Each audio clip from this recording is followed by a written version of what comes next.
claras. No lo sé. Fernando, de momento lo que está pasando, lo que está haciendo Estados Unidos, no solo, porque también le está ayudando Reino Unido, decía Fernando que también hablaríamos de lo de Yemen, de las tensiones en el Mar Rojo. Juan, de momento lo que pasa es que Estados Unidos y Reino Unido siguen bombardeando. En este caso, de hecho, decían los hutíes, hasta 18 ataques en varias regiones de Yemen, en una escalada pues que cada vez va más, ¿no? Decía Biden que no tenía ninguna intención de un conflicto. Bueno, no solo Biden, Sullivan, Blinken, todos diciendo que no quieren una escalada del conflicto, pero una cosa es lo que dicen y otra es lo que hacen, ¿no, Juan? Que parece pues, prácticamente lo contrario. Mira, 18 ataques en un día es mucho menos de lo que a veces ataques que han tenido de Arabia Saudita y Emiratos cuando han estado en 7 años en guerra. Es que no estamos hablando de nada que los yemeninos sean capaces de aguantar, y más teniendo retaguardia estratégica. Es decir, que tiene allá a varios países que le van a surtir. Es decir, en primer lugar, lo que sí hay que tener en cuenta es una cosa. No se puede desligar lo que ocurre en Yemen de lo que está ocurriendo en Palestina. Porque una cosa es consecuencia de la otra. Entonces, pretender que simplemente por bombardear a los yemeníes una semana, 2 semanas, 3 semanas, 5 semanas, vamos a ver cuánto se aguanta. ¿Con eso se va a solucionar?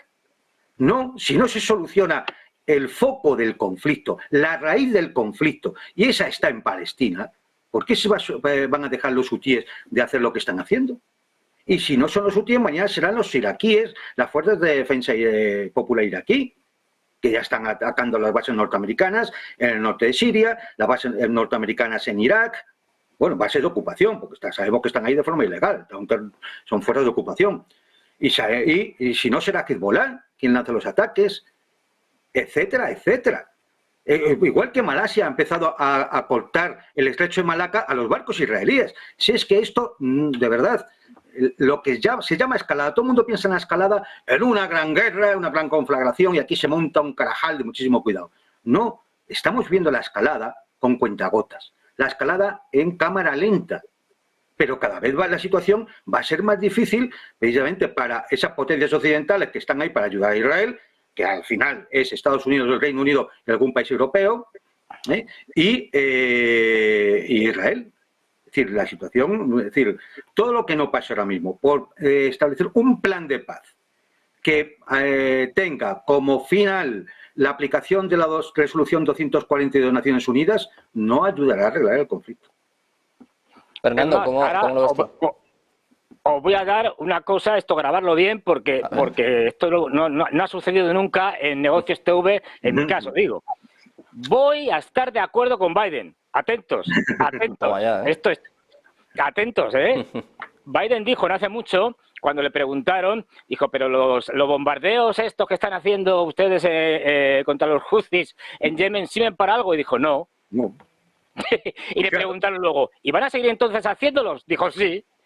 Esto retrata muy bien lo que es la política exterior norteamericana o la política militar, o sea.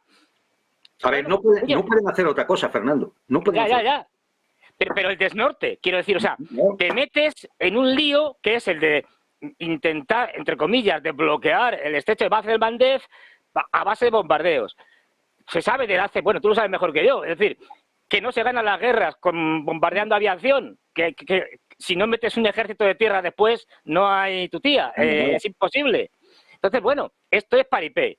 Ahora, como han entrado en el paripé, pero ya no saben qué hacer, porque ya pues, sigue bombardeando y no pasa nada, pues han dicho que van a escalar y que van a hacer una operación que no han especificado cómo va a ser. Es decir, otra metedura de pata, porque improvisan. Y ese es el gran problema de Estados Unidos, cada vez improvisa más con un gobierno de demócratas que no sabe lo que hacer. Es decir, que no tiene, como tú bien señalabas, que no tiene estrategias de salida. Es decir, pero de ningún sitio.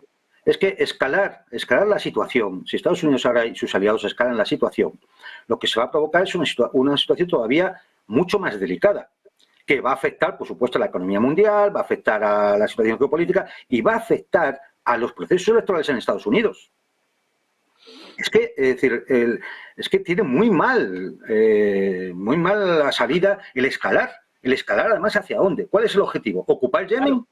Claro, es decir, es que... Pero si tiene, como he dicho, tiene retaguardia estratégica. Es muy difícil vencer a un país que tiene retaguardia estratégica. ¿Por qué? Porque si en algún momento determinado Yemen necesita 10.000 voluntarios para mantener la lucha, los va a tener. Serán iraquíes, iraníes, pakistaníes o de donde sea, pero los va a tener. Es decir, entonces, no, ¿qué van a iniciar? ¿Una campaña militar a lo grande para ocupar otro país? ¿Para salir como en Afganistán o como en Irak? Es que fíjate, Juan Antonio, fíjate, los saudíes y los emiratíes buscando la manera de salir del conflicto de Yemen y estos idiotas pensando la manera de entrar. Pero además, vamos a ver, que las fuerzas que tienen desplegadas en la zona no da para más que unos bombardeos, no da para más. Si es que va a interceptar algún barco, bombardear, no da para más. ¿Qué van a hacer? O sea, desplegar tropas en el terreno, eso lleva semanas o meses de planificación. O sea, estaríamos hablando para una operación ya para primavera, verano.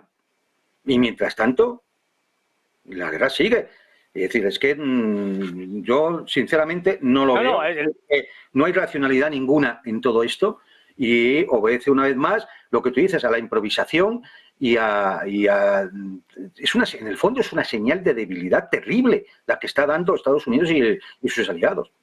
Claro, y eso que dices es muy importante porque el mundo se da cuenta, todos los países se dan cuenta de la debilidad de Estados Unidos. Y entonces, ojo, y como con lo que hace cada vez más es demostrar esa debilidad de forma más patente, es decir, en el que es un imperio desnortado, es decir, sin saber qué hacer, abriendo focos de guerras, o directa o indirectamente, como en Ucrania, como en Oriente Medio.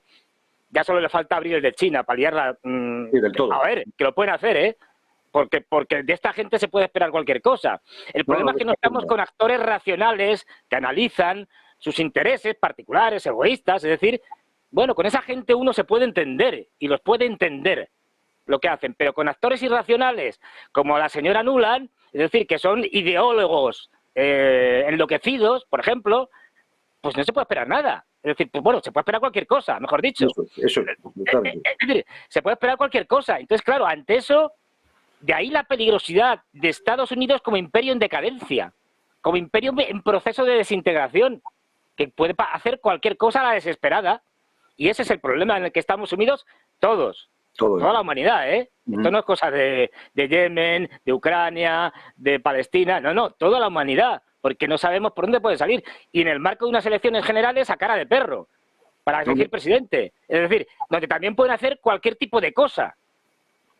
Yo lo sigo siempre, no sé lo que van a hacer o cómo se vaya, pero vamos, no sería la primera vez que matan a un candidato presidencial o a un presidente en Estados Unidos, por ejemplo. Es decir, que los demócratas no están dispuestos a perder estas elecciones. Ni por las buenas ni por las malas. Es que el Estado profundo se juega mucho. Efectivamente. No se juega mucho. Es que el Estado profundo se juega mucho. Cualquier cosa es posible. Pero vamos, tenemos que tener, bueno, yo lo he dicho muchas veces, tenemos que tener en cuenta que este año, donde además tenemos un procesos electorales por todo el mundo, es decir, puede ser, vamos, va a ser un año histórico, en el sentido de que seguramente va a ser va a ser un año histórico en todos los sentidos, me lo temo. Sí, sí.